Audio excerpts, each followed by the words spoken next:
Hey fearsome friends, I'm back on and ready to deliver as much content as I can. Tonight's topic is workplace related. Having to deal with the general public is challenging on many levels, but also just downright scary. So sit back, relax, and get cozy, comfy, warm, because it's time to let your nightmares in.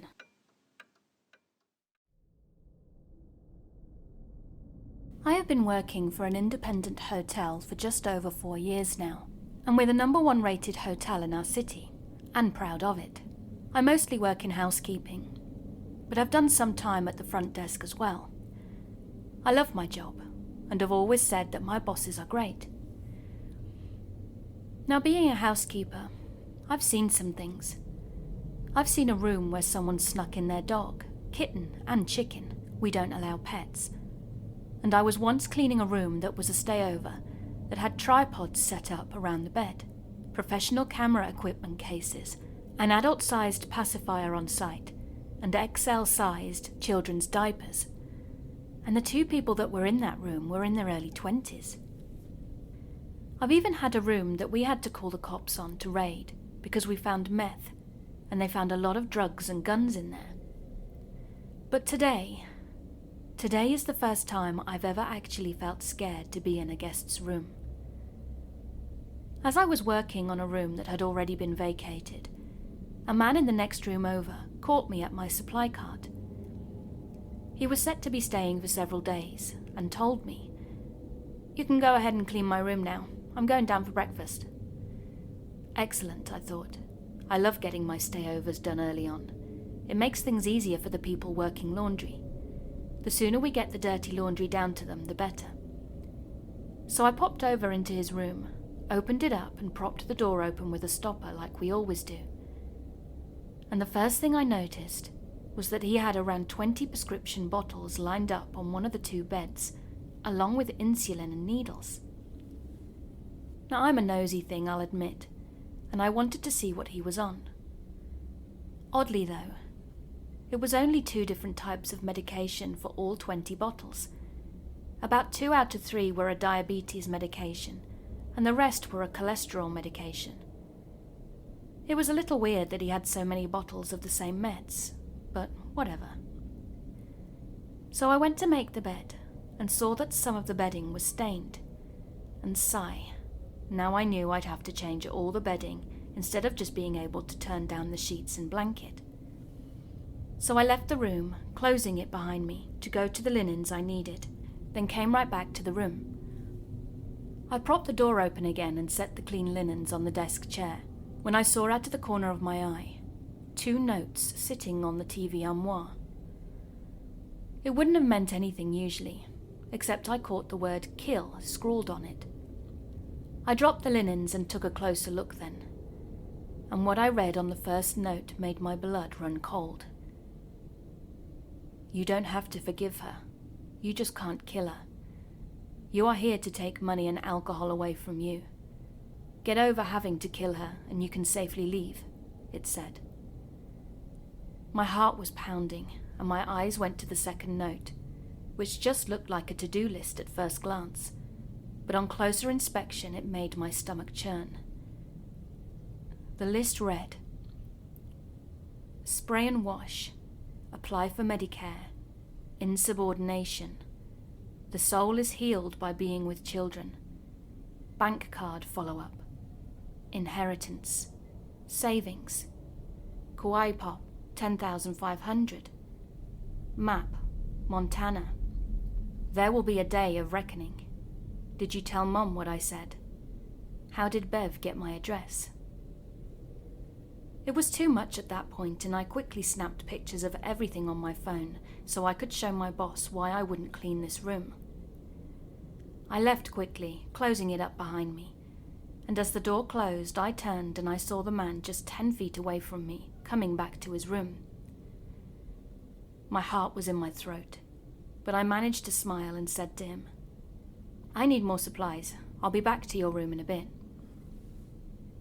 I took off straight for the elevator, having noticed our maintenance man waiting for the slow transport. and in a hushed tone I told him what I'd found. He could see I was shaken, which is way out of character for me, so he rode down with me and we went straight to my boss to tell her that for the first time in all these years, I was not comfortable being in a guest's room. I showed her the pictures, and her face went still and pale. She then went to the front desk and asked our general manager for a minute of her time, bringing her into the office to show her. She agreed that this was not a safe situation, and took our maintenance man with her to go inform the man he had 1 hour to get his belongings, leave the hotel, and he was not welcome back. I spent a few minutes in the laundry room trying to calm down. Then my boss went back up with me to the floor, until the man was officially out of the hotel. Now I don't know who Bev is. I don't know who the woman is that he didn't feel he needed to forgive. But man in room 422, I hope I never see you again.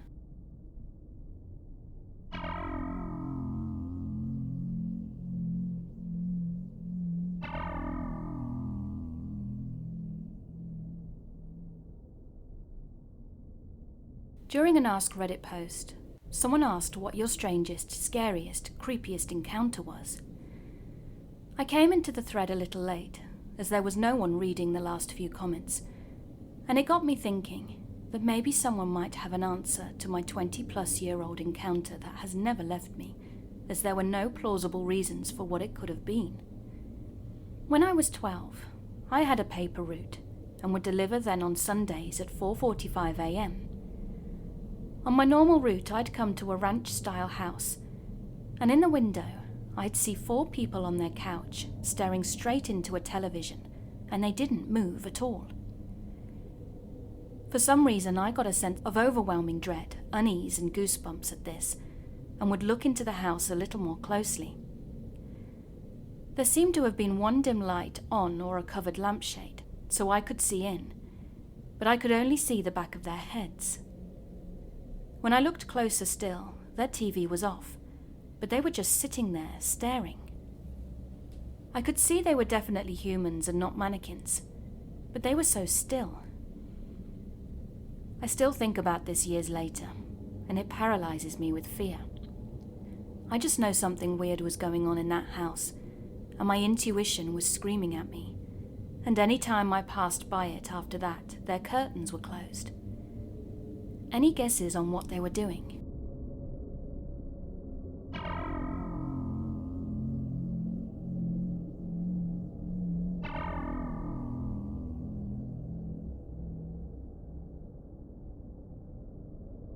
I was 23 when I started working full-time at everyone's favourite supermarket. I had struggled through over 3 years of college before deciding to get a full-time job, and had worked a trial full-time job for 6 months before becoming a greeter, which was a year before it was changed to something more permanent. Now I look younger than my age, and people have asked if I was still in high school or if I had a boyfriend, and I was ignorant enough to become used to those kinds of questions under a work environment.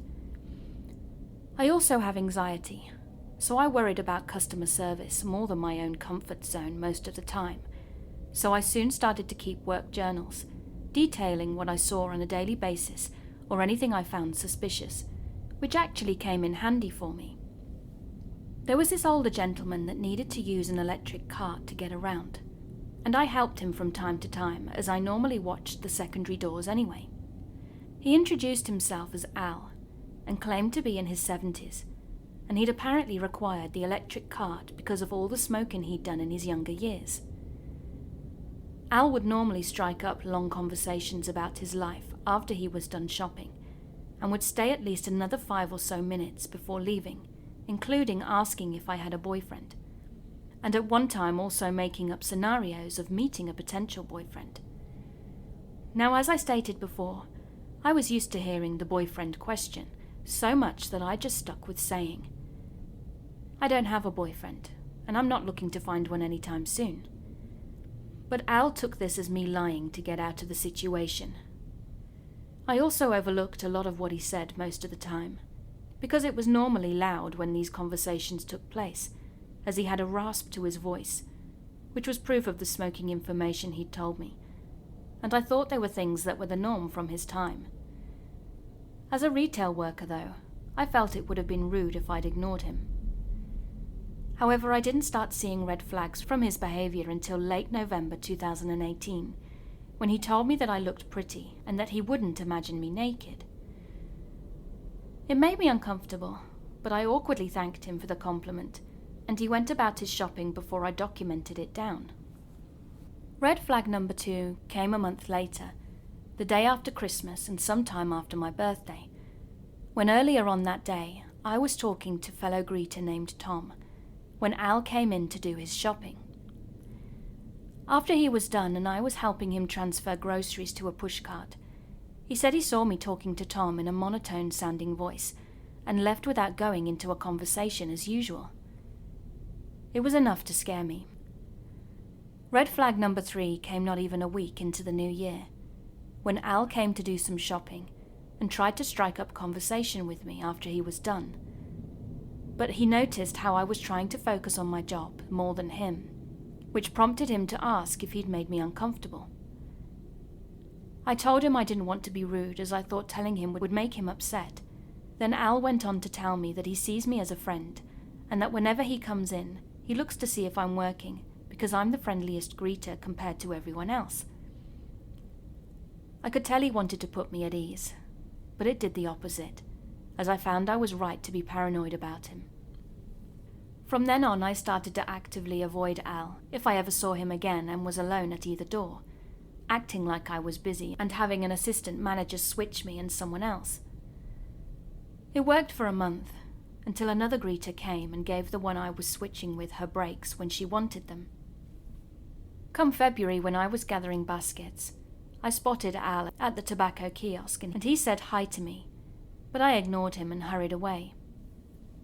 I later asked one of my managers if I could use the restroom and hid in there until I couldn't hear him anymore. Self-checkout host Dory had noticed how uncomfortable I was, as Al recounted that he thought he might have insulted me because he'd asked if I had a boyfriend. He then told her everything he had said to me, and Dory understood why I was so uncomfortable. She later told me that Al was very vocal about me ignoring him until he left, and I told 2 other co-workers. They told me to take it to the head of loss prevention. I eventually did once I had 3 entries written down and marked as my evidence, and told the boss what I had been doing to avoid Al.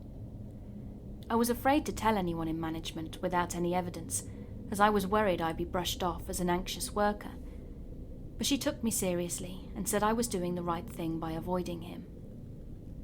Since I started journaling, I'd always included times and dates, so I was able to give her the time frame Al was most commonly coming into the shop, which was sometime between 10 a.m. and 2, always closer to the end of the month, and mainly on Sundays.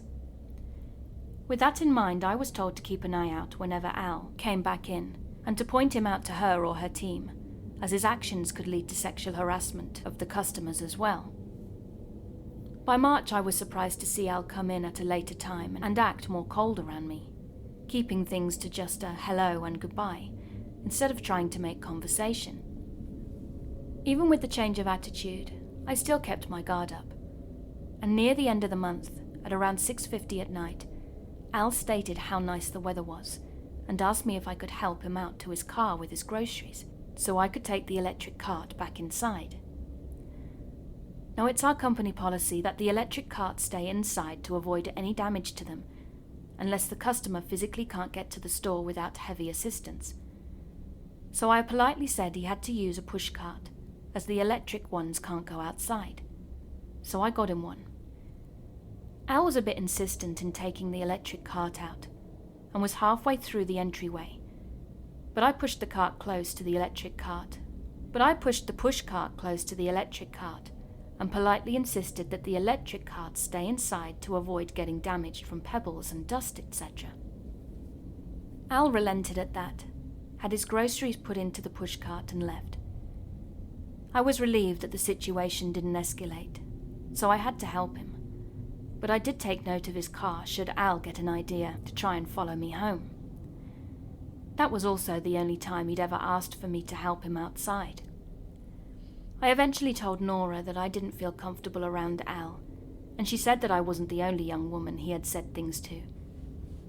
A little over halfway into April, I switched over to cashiering and put together more information about Al's visits so I could try to avoid serving him by myself.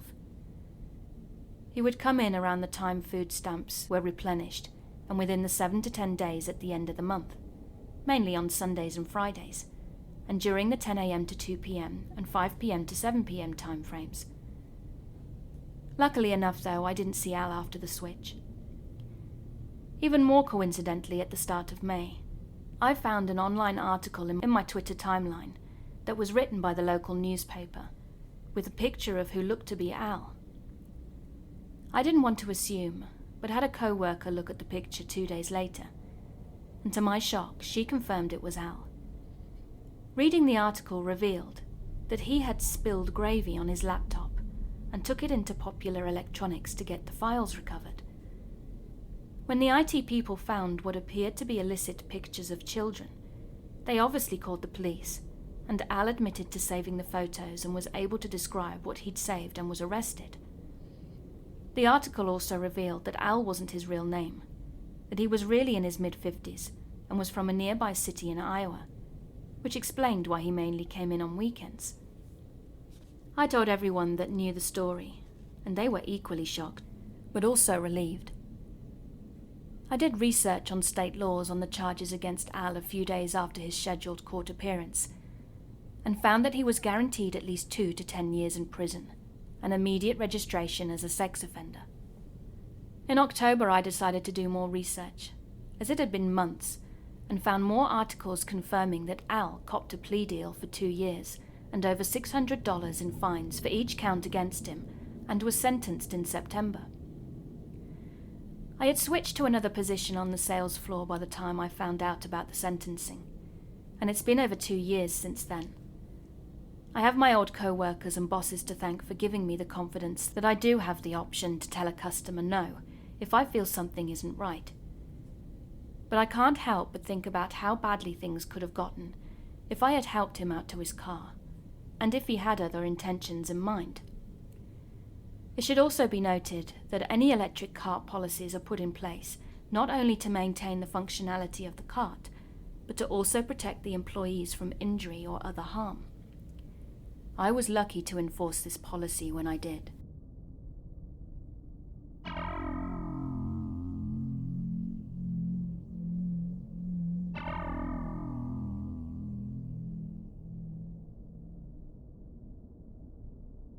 I'm a female, and this took place a few years ago when I was 16.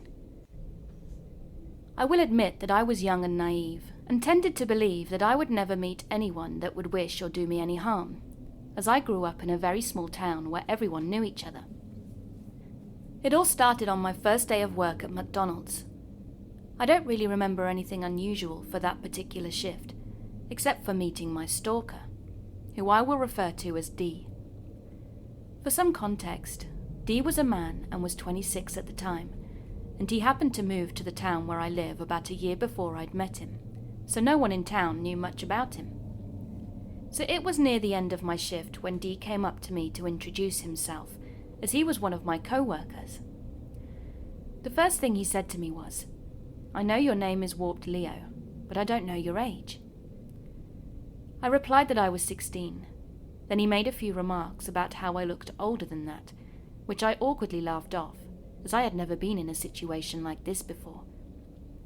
But I wanted to build a good relationship with the people I was working with. After those awkward remarks, he tried making more conversation with me, whilst hovering around me and watching me restock items for the front counter area. He told me that he was 26, but that mentally he was 16. He'd moved here because he was running from the police, which should have been major red flags, and a sign I should have just ignored him and not continued the conversation. However, I gave him the benefit of the doubt, and thought he was just awkward. It couldn't have been anything serious, as he'd been living here almost a year and the police haven't gone after him. After I'd finished restocking, I clocked out and waited at one of the tables in the lobby for my mum to pick me up. Dee followed me to the table, and began asking me for my number, as he said he'd enjoyed talking to me. Luckily, I had enough common sense to tell him no, and that I didn't feel comfortable giving a guy that was 10 years older than me my number. But he kept begging for it after I told him no, so I said if he guessed it, he could have it. He surprisingly agreed to this and proceeded to try to guess my number until my mum showed up. Once I got home, I took a shower and started playing games on my phone, when all of a sudden I got a text from an unknown number. It said, "Hey, I enjoyed talking with you. Are you at work tomorrow?" "Who is this?" I replied. "It's D."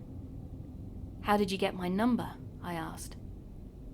"Oh, I saw it on your application," he said. "How did you see my application?" "It was just sitting out on the manager's desk." "Oh," I replied, and then blocked him and started to realize that D was a little creepy. The next shift that I worked, he was working too. As soon as he saw me, he stormed up to me and asked me why I wasn't responding to his messages and calls. So I lied and told him that my mum found out he'd messaged me and that she made me block him. I know I shouldn't have lied, but he just seemed so angry, and I didn't want him to blow up at me. He then asked if we could message on an app that my mum wouldn't know about, and I told him no, and that we shouldn't have any sort of relationship outside of work, because I'm 16 and he's 26. I went on to imply that it was inappropriate for him to be pursuing any sort of relationship with me. But he became more frustrated and told me that I was a bitch because he was only trying to be my friend and that he has no friends here. Now, I don't deal well with confrontation, so I apologized and just tried to quietly do my job. He spent the rest of his shift slamming things in the kitchen area and muttering every time he had to walk past me. From then on, he would either act like my best friend or like he hated me. I dreaded going to work because of him, but it was the only place that I could work that was close to home, as I would have to either wait for my mum to pick me up or just walk home. On one of the nights that he was pretending to be my best friend, he mentioned seeing me walk home and that he'd followed me to my house to make sure I was safe. He then proceeded to tell me where my bedroom was, at which the only window you could see it led into the backyard that is just a forest. This is when I snapped, because it had been about 2 months of him being like this, and I told him to leave me alone and stop talking to me. After my outburst, he seemed shocked at first, and he left me alone for about 3 weeks or so. But I found out later from other co-workers that he'd been following me home after my shifts, and that he'd told everyone we were dating, but that I was too shy to show my affection for him in public. After those 3 weeks, he called my mum. I'm assuming he got her number from my application, as she was listed as my emergency contact, and left a voicemail that asked for my hand in marriage, and that any man would be blessed to marry me. Of course, my mum freaked out and questioned me on who'd left her the voicemail. I don't know why I lied. Maybe because I thought I was going to be in trouble. But I said it was just a kid from school playing a prank, and she believed me. After that, I just ignored D at work and decided that I shouldn't give him any sort of attention, hopefully deterring him from his obsessive behavior. I also always had my mum pick me up after work and would make sure all the doors and windows were locked after everyone else in my house had gone to bed. However, ignoring D did nothing, and he would just constantly try to talk to me. He ignored my lack of participation in the conversation, and it got to the point where everyone at work had noticed his obsessive behavior towards me. My manager pulled me aside one day to talk about it. She told me that she had been watching D around me, and that she could tell how uncomfortable I was. I agreed that yes, I was uncomfortable around D, but I didn't mention anything about him stalking me, because I'd convinced myself that if I kept my head down and ignored it, that it would just stop. Luckily, that's all it took for her to switch his schedule, so we didn't have to work the same shifts anymore, and she informed the other managers so that he couldn't try to swap shifts with other co-workers to be with me.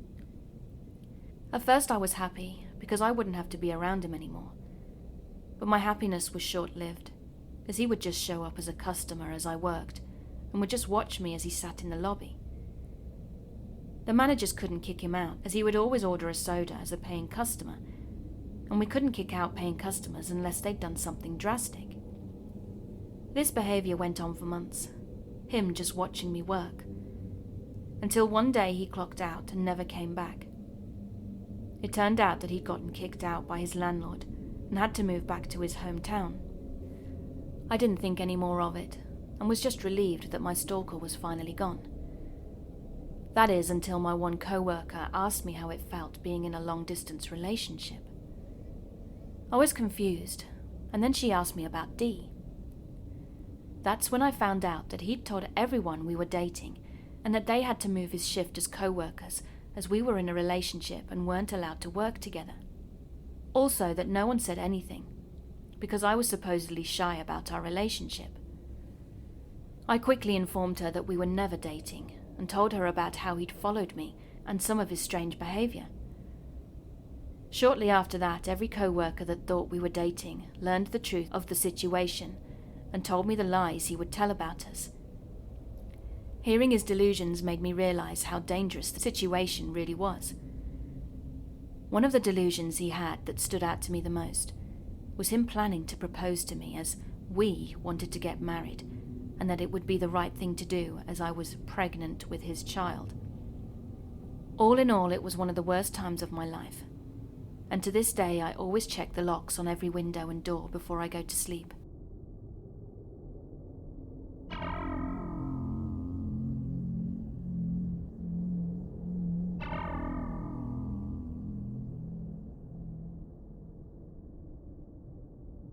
So I used to work at a movie theatre, and I definitely had some run-ins with some terrifying people. One of them being an old cracked-out woman hissing at me behind a stall on a nightly round of bathroom cleans, or another being creepy stalker-like men coming in and trying to pick up the underage female employees. But for some reason, the one I'm going to tell you about tops them all in my mind. I started working at the theatre around the time Joker came out. All of my co-workers had radios that we communicated through, since the building was huge, and I was working the box office alone that night, since it was a somewhat slow Wednesday, and I was still kind of learning the ropes of the job. It had gotten really slow at that point, with most people having purchased their tickets online.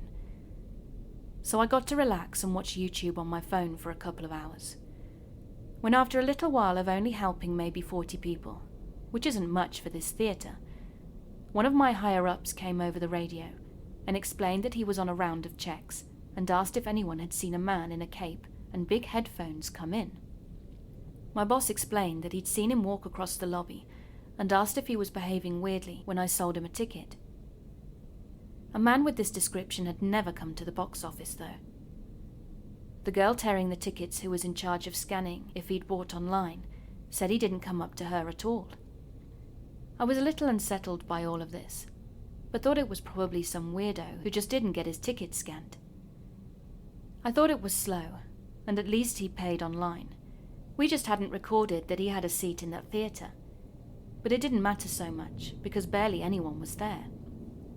He was in the theatre where Joker was playing, and the boy on checks came back over the radio and said that he was now bumping his head back and forth and humming.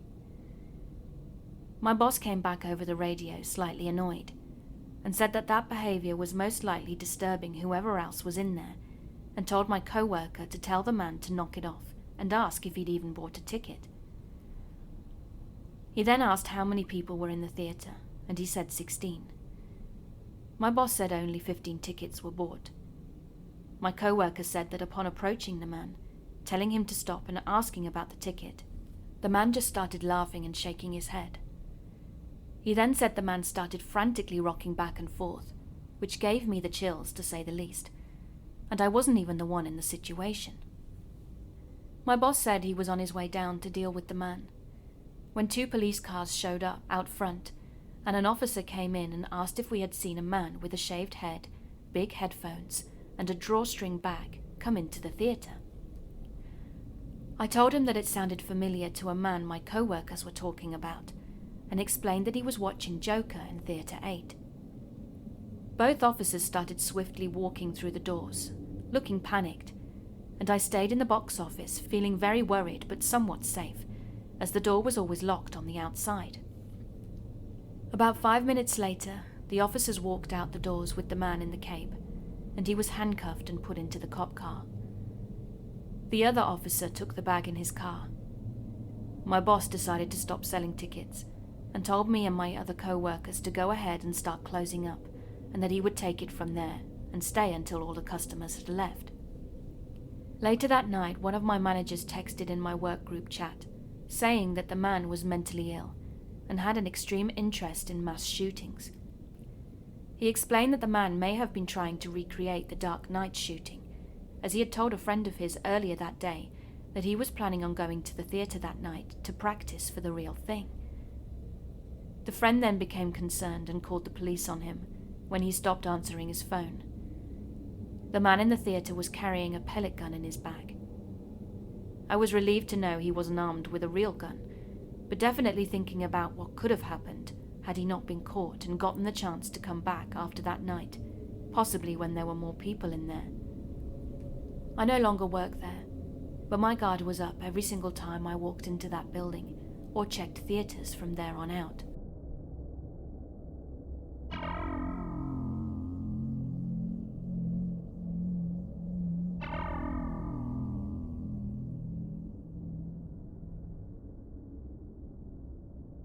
When I was 16, I used to work in the children's section at a library. I was basically just the guy who cleaned the books and toys and stocked shelves, and my general workday consisted of hauling carts of books to the basement to clean in the morning, and then going into the storage closet to clean toys with the sinks in the afternoon. This library wasn't in a great part of town, and it was across the street from a home for mentally disabled individuals. They'd bus in the residents from this home, along with their guards, and they'd come to the children's section for the weekly storytime event. They never bothered anybody, and they were always split up from the children and had their own area to sit in. When one day, I was cleaning some Lego Duplo bricks in the storage closet, and one of said individuals approached me. He was tall and overweight, and had a handlebar mustache and a scruffy face. He was wearing a ripped-up flannel shirt with what looked like a black hefty bag as pants, and that day I was wearing my Meet the Residents shirt, so I guess he'd approached me because he saw it and thought it was the Beatles. He started talking to me and stuttered. I love the Beatles. From his mannerisms, appearance, and tone of voice, I assumed he was one of the mentally ill people that were bussed in constantly. Plus it was also storytime day, so I just played along with him as we started talking. He began telling me a bunch of really weird and nonsensical sexual jokes about semen and sniffing feet, which I thought were weird, but again, I just assumed he was mentally handicapped. At this point, I had witnessed a guy have a fully fledged mental breakdown because they didn't have Rudolph the Red-Nosed Reindeer on VHS, so I was used to it. Then after a while, he walked off, and I got back to cleaning the Duplo blocks. About a half an hour later, I was stocking a shelf on the other side of the kiddie area when I heard a weird noise. I ignored it at first, but it kept getting louder and louder, so I was thinking, what the hell, and decided to go investigate. Turning the corner, I swear to God, the guy who talked to me was sitting at a table in a corner with his hefty bag pants pulled down around his ankles and was jerking off. I went and got my supervisor, and she got security. But it turned out that the guy was just a random homeless dude that had nothing to do with the home, and I don't know if he was a pedophile or what his deal was.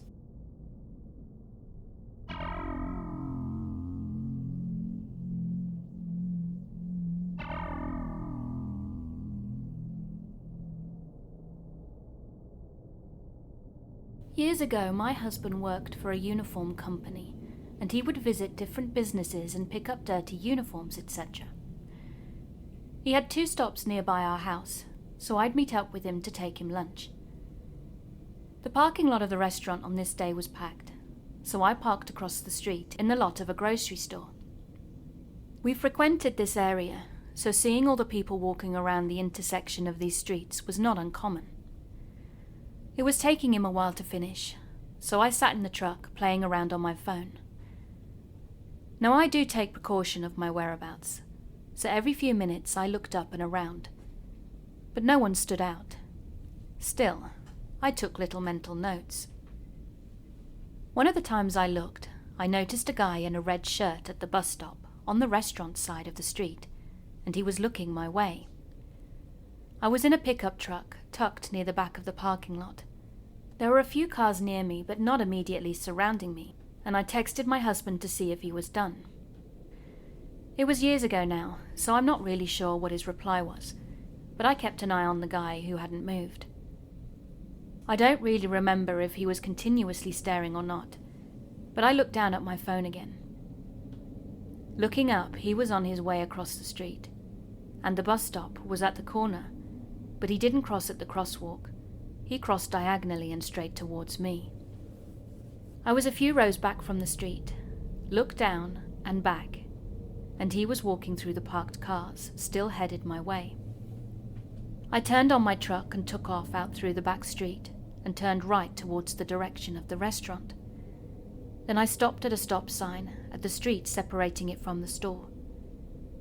I looked back at the guy and he'd stopped, watching me take off, then turning back towards the bus stop. I went down the street to another parking lot behind a strip of small stores and called my husband, and he was finally done and met me. I told him what had happened, and I believe he went back to the bus stop. I don't recall if he'd seen him there or not. I've no idea what he wanted or why he was walking to me, but in this day and age, and in the hood, I wasn't going to find out.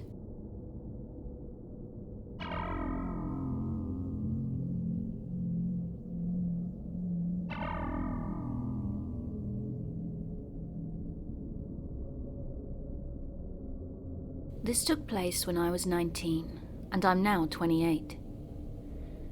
I was in college and working as a bartender at a little country bar that was located on the outskirts of the city. The place was supposed to be 21 plus only, because there were gambling machines right along the bar. But the rule was, if anyone asks, you just turn 21. For the most part, I loved the job and loved the money, and after a few weeks, one night I came in at 8 p.m. to start my shift. It was already a pretty good crowd for a weeknight, and I made my rounds, noticing an attractive guy and his empty beer glass. I asked if he needed another, and he immediately sparked up conversation with me. I found out that he was 28, a paralegal, and has a dog, etc. Then he finished his new beer and left me a $20 bill as a tip, with a rose he made out of a bar napkin next to it. This routine continued nightly for about a week, and we eventually exchanged phone numbers. I eventually let him know that I wasn't 21, just in case things progressed, and he said he didn't mind, blah blah blah. So he would come into the bar nightly, text me after he'd leave and the following days, until he'd come back into the bar in the evening. About 2 weeks went by, and I took a long weekend to take a trip out of town around 3 hours away. It was St. Patrick's Day weekend that year, so my friends and I, of course, went to party. The guy, we'll call him Patrick, was continuing to text me, but I never let him know I was going anywhere. I then got a phone call from one of the girls at work, telling me there was a guy there that would not stop asking where I was, and when I was coming into work. It was Patrick. Immediate red flags came up, but I didn't want them to have to deal with the drama, so I texted him and let him know that I'd be back on Sunday, leaving out that I would be back and going straight to work that evening, because honestly I didn't want him to know I'd be at the bar. He continued to text me all weekend, and I responded to keep the peace. And when I showed up to work that Sunday, there was a new bouncer that the owner had hired. Now I can't tell you why, but I had this weird feeling, so I spilled the beans about Patrick to the new guy just in case he showed up. A few hours passed and 2 guys came in and sat down. I stared at them for a minute, and realised they were a couple of guys that I'd seen Patrick in there with before. I asked if they wanted anything, but they just asked for water. Then sure enough, after I noticed one of them make a phone call, in came Patrick. I immediately shot the bouncer a look and he caught my drift. Patrick sat down and I kept the conversation short as I got him his beer, and he was watching every single move I made. They eventually got up and went to the pool table and jukebox. Then the next thing I knew, Brown Eyed Girl was playing. I have brown eyes, of course, and Patrick was standing there smiling at me. After the song was over, I told the bouncer to watch the bar for me. I needed to step out back and smoke a cigarette before I had a panic attack. I left the back door open so I could watch the bar for any new customers, and the next thing I knew, The Kill by 30 Seconds to Mars was playing. You gotta be kidding me, I thought, and the bouncer came to the door asking me for more details about the guy and the situation. Then came Patrick storming towards us. So he's why you aren't interested anymore. Literally starting a scene and going on about how he was heartbroken and couldn't believe I could do that to him. I was just standing there smoking another cigarette, watching the crazy unfold in this guy. The bouncer finally got him out, and after a few minutes I felt like I could breathe again and go on about my night. As 3 a.m. rolled around, we started to clean up, and the bouncer went to take out the trash. Coming back in, he locked the door and told me that Patrick was in his car in our parking lot. But not to worry, because he'll walk me to my car, and not to go straight home in case Patrick tried to unleash more crazy on me. So I left, and sure enough in my rear view was the face of a stalker. I decided to go to Sheets and get something to eat, and just be somewhere that was a well-lit, busy place. So I went in and ordered my food, and in walked Patrick. I kept my back to him, hoping he'd take the hint, but this guy came right up to me and put his arm around my shoulders. I stepped to the side and he casually laughed, then grabbed my hand. I honestly can't even remember what I said, but it was something along the lines of him being a psycho. Then he left. I paid for my food and thankfully there was no sign of him in the parking lot, so I headed to my apartment. I remember being extremely anxious at that point, because you had to park across the street, but I made sure to have my key ready and everything in my hands to make a run for it. I got inside, locked the door, ate my food, showered, and finally lay down. But then I heard it, the doorknob slightly jiggling. I was frozen in fear when I heard it again, this time louder. I went to get up to look out the peephole, but the floor was so old and squeaky. I took one step and was frozen again. This went on for minutes, and then it finally just stopped. It was going to be daylight soon, so I just laid there until I felt safe. I got a text from Patrick the next day, apologizing for the night before and asking if I wanted to get lunch. He said he wanted me to meet his mother. I told him to stop contacting me. Then I found him on Facebook and went ahead and blocked him, so he couldn't use that way to communicate. The texts continued daily for months, with no response from me, and I remember one day I didn't get a text, and I thought it was finally over. When I received one text a year until I got a new number around 5 years ago. The text from him would read, "Thinking of you." Luckily I moved away and never ran into him again. But I just can't help but think what would have happened if I would have gotten serious or gone on a date with that guy.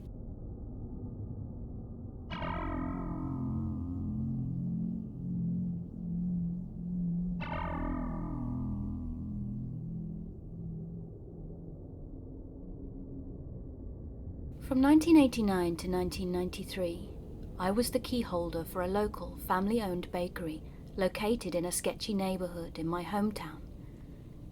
My job called for me to arrive around 2 a.m. by myself, get the ovens and machinery started, and get the first batch of dough mixing. This initial mix needed to proof for about 30 minutes before I could start feeding it through the scaler, so I was able to relax during this half hour.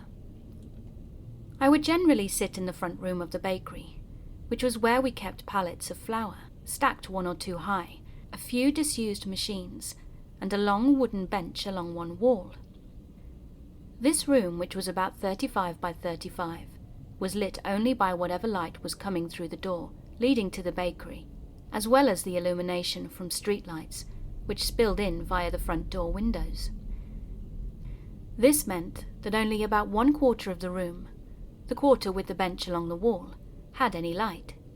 The remainder of the room quickly faded into darkness, and the feeling hit me within a minute or 2 of sitting down, that I was being watched. I knew I was being watched. Those of you who have ever had this feeling know how palpable it is. And because of the hour in the neighborhood, I religiously locked the front door behind me upon arrival, so I knew someone couldn't have entered the room and hidden while I was occupied in the bakery. After stewing in my own paranoia for a few minutes, I happened to gaze into a darkened corner of the room. That's when I saw them. 2 eyes, just visible through the blackness, looking directly at me. I shot to my feet, my heart pounding, and the eyes disappeared with a clatter, as whoever or whatever this was had jarred something in its attempt to remain concealed. I stood motionless for a moment, and then I heard footfalls, but clearly not human footfalls. These were soft, being produced by something that had more than 2 legs and weighed a whole lot less. Something passing through the lighted area of the room caught my attention, and I swiveled my head to get a look. It was an opossum. Not sure which one of us was more shaken at this point, but I grabbed either a broom or a piece of wood and armed myself, hoping that I wouldn't have to fight off a rabid animal. The creature scurried underneath a wooden incline, which led to our freezer, an area which I couldn't readily access, and I banged on the incline several times, getting no response. After a few minutes without any traces of activity, I called it a draw and got back to baking. Later that day, a dead opossum turned up in our parking area. Its neck had been torn out. If I had to guess, I'd say it messed with the wrong neighborhood dog. But in any event, we never did find out exactly how this stealthy opossum accessed the flower area, and there was never another incident of this sort. With animals, at least.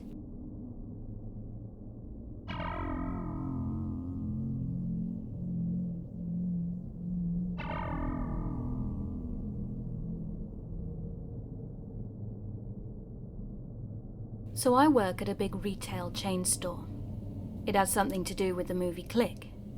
When one day after the store had closed, I went into the receiving area downstairs. Down there were 3 of my co-workers, and they were freaking out. I asked them what had happened. They said they'd been standing there talking, when they heard a little girl humming and laughing. They walked into the store area and looked around, just to see if a customer had stayed after closing, but there was nobody there. They checked receiving too, but again, there was nobody.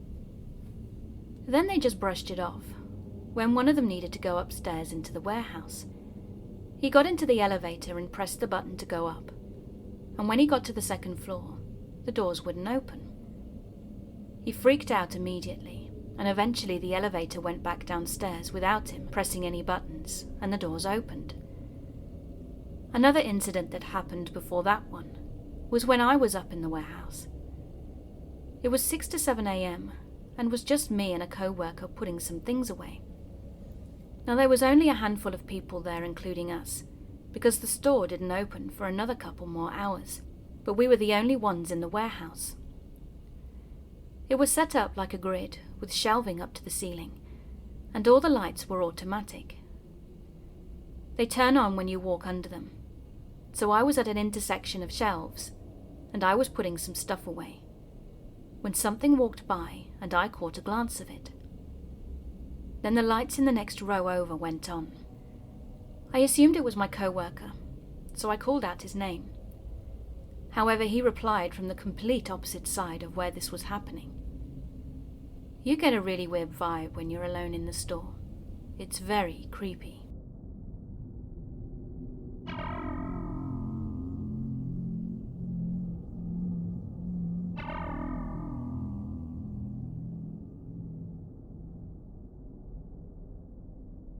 I was the store manager of a nationwide mall computer gaming store, and this was long before GameStop and cell phones. We were located on the left side, facing the middle of the mall, with JCPenney's to the left at the end. This detail plays into what happens later. Now, my ex-wife is a strikingly beautiful Latina woman. She was only 20 at the time, and my daughter was 1.5. But unfortunately, fortunately for us, we had very beautiful babies. They almost looked like dolls. The reason I say this is because my daughter attracted way too much attention as a baby.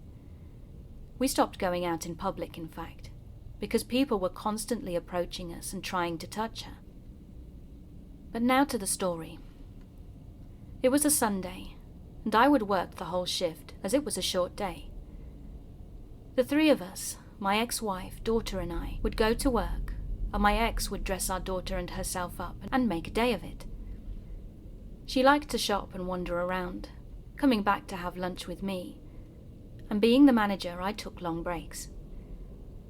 Everything was going along fine, like any other Sunday, and I went out to give her some money, when my Spidey street senses started going crazy. I looked to the left then, and saw a man intently looking at my wife and our daughter. I met his gaze and he didn't look away. Now, we had had a huge wedding with 200+ guests, so I asked my wife if she knew the person who was staring at her, but when we looked up, he was gone. It couldn't have been 2 or 3 seconds since I'd looked at him, but there was something strange about him, and I remember it to this day. He was dressed in a dark grey suit, with a dark grey overcoat. But not to trouble her, I told her not to worry about it. So we had lunch and took the long way back to the store. On the way, we stopped by mall security, where I introduced her to the guys who had become good buddies. I pulled them aside and told them what had just happened, and they were concerned. So we stopped by the info booth, and I told the person working there to let me know if she sees the guy. Now, my ex loves to shop at JCPenney's, so of course went that day. But before she did so, I told her about the man in the grey suit. She let me know she'd keep an eye out for him. Later then, there was a call on the store phone. An employee answered it to be told help was needed, and I was pulled aside and told that it was my wife on the phone, and she sounded scared as hell. I jumped on the phone and she said that the man I had described had been following her for over half an hour, and when he'd first shown up, he was reaching for our daughter. I immediately called security, and they came up with my employees, standing watch on the entrance to JCPenney's. I went out the back into the parking garage, which was no more than 50 feet away, with only 2 entrances into the store, front and back. There's lots of emergency exits on the parking garage side, so the only entrance not covered was in the front. As luck would have it though, a police officer had pulled someone over from the street who was in the front parking lot. By this point, I didn't want the gentleman to get away. I wanted him caught, so everyone started converging in the store. He'd got nowhere to go, right? They walked to the station where my wife was surrounded by the store manager and several employees, and they had our daughter behind the counter. The police officer had been alerted, and mall security escorted both of them out of the store to me, where I put them in our car, and they drove straight to her mother's house. They continued to search every nook and cranny of the store, but he was never found. To this day, I can remember every detail, but the thing that sticks with me the most is that his eyes were coal black.